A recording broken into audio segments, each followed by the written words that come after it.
এই 10 টাকার নোট এক মুড়ো এই যে ছাপ আছে, কিন্তু আর এক মুড়ো ছাপ নাই।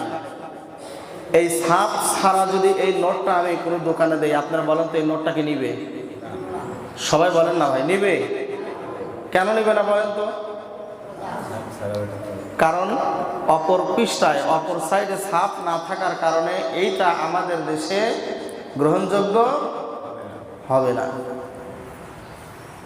আল্লাহ রাব্বুল আলামিন কালাম ঈমান গ্রহণ করবে, এটা হলো তার 1 নাম্বার স্তম্ভ। 2 নাম্বার হলো ইকামাস সালাত, নামাজ কায়েম করবে। 3 নাম্বার হলো ওয়া ইতাইজ যাকাত, ওই ব্যক্তির যদি আল্লাহ পাক রব্বুল আলামিন অর্থ সম্পদ দেয় তাহলে ওই ব্যক্তি নিসাব পরিমাণ সম্পদের মালিক হলে যাকাত দিবে। যাকাত আমাদের দেশে সমাজে যাকাত দেওয়া লোকের সংখ্যা খুব কম, খুবই কম।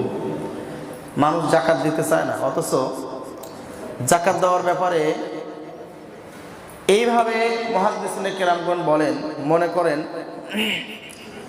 যে 1000 টাকার যে নোট,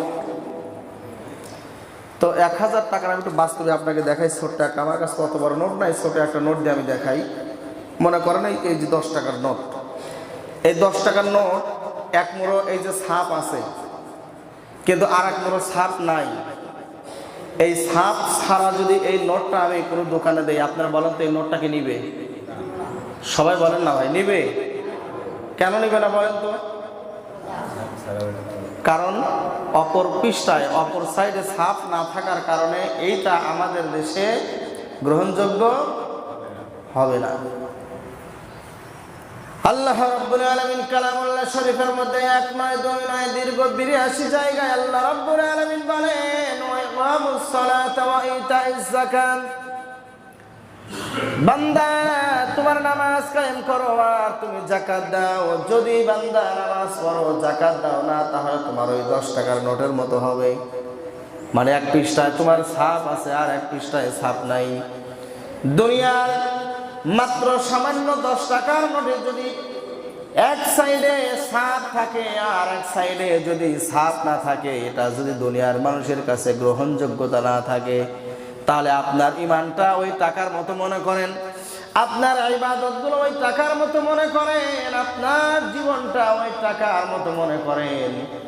যে টাকার, যে জীবনের মধ্যে, যে ইবাদতের মধ্যে এক সাইডে নামাজের ছাপ আছে আর এক সাইডে যাকাতের কোনো ছাপ নাই।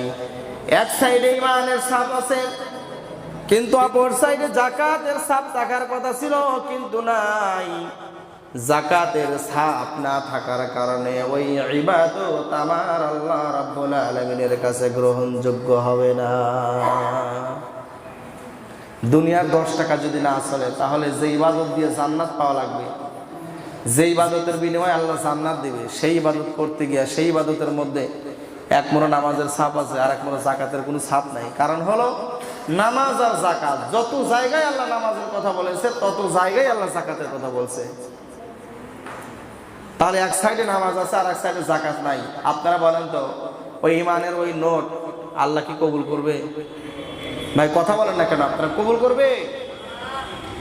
কবুল তো হবে না। এই জন্য আল্লাহর হাবিব সাল্লাল্লাহু আলাইহি ওয়াসাল্লাম বলেন, একজন মানুষ, ওই ব্যক্তির উপরে ইসলামের 5টা স্তম্ভ। 1 নাম্বার তাকে মুসলমান হওয়া লাগবে, 2 নাম্বার হলো ওই ব্যক্তিকে মুসলমান হওয়ার পরে নামাজ পড়া লাগবে, আর 3 নাম্বার হলো নামাজ কায়েম করার পরে, নামাজ পড়ার পরে ওই ব্যক্তির যদি নিসাব পরিমাণ সম্পদের মালিক হয়, তাহলে 3 নাম্বারে ওই ব্যক্তিকে যাকাত দেওয়া লাগবে 2.5 টাকা % হিসাবে।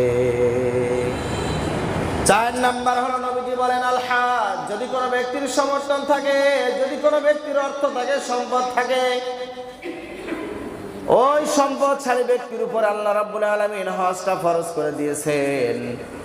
আর 5 নাম্বার হলো ধনী হোক গরিব হোক, যদি সেই ব্যক্তি সাবালক হয়, যদি সুস্থ হয়, তাহলে ওই ব্যক্তি ধনী হোক গরিব হোক, সাদা হোক ফর্সা হোক, উঁচু হোক আর খাটো হোক আর লম্বা হোক, ওই ব্যক্তির উপরে রমজানুল মুবারকের রোজা যিনি ফরজ করেছেন তিনি কে?